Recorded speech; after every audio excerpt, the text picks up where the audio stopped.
Ноги соедините, руки опустите. Ноги соедините, руки опустите.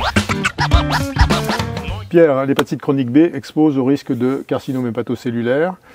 T'es plutôt entecavir ou ténofovir? Alors difficile de répondre. Il y a une étude californienne prospective qui s'est intéressée à plus de 3300 patients porteurs du virus de l'hépatite B et suivis sur plus de 15 ans.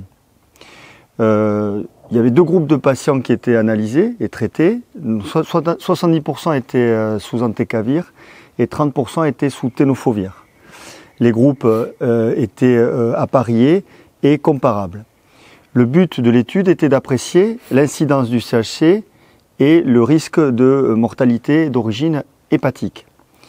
Alors on peut déjà voir dans l'analyse de cette étude que le groupe ténofovir par rapport au groupe entecavir comprend des sujets plus jeunes, plus de femmes, une fonction rénale qui est moins altérée que dans le groupe entecavir et moins de cirrhose et moins de patients dysmétaboliques. Mais néanmoins, on peut surtout insister sur le fait qu'en analyse multivariée, cette étude montre qu'il n'y a pas de différence significative entre les deux groupes pour ce qui est du risque de CHC et de mortalité d'origine hépatique. Donc au total, deux très bonnes molécules. Absolument, deux excellentes molécules sur la réponse virologique et sur la prévention du CHC qui est tout de même faible.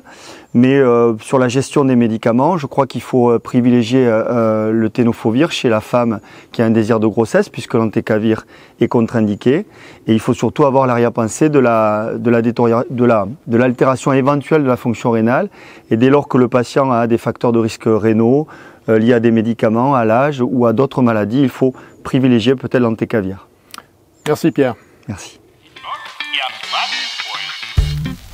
Ноги соедините.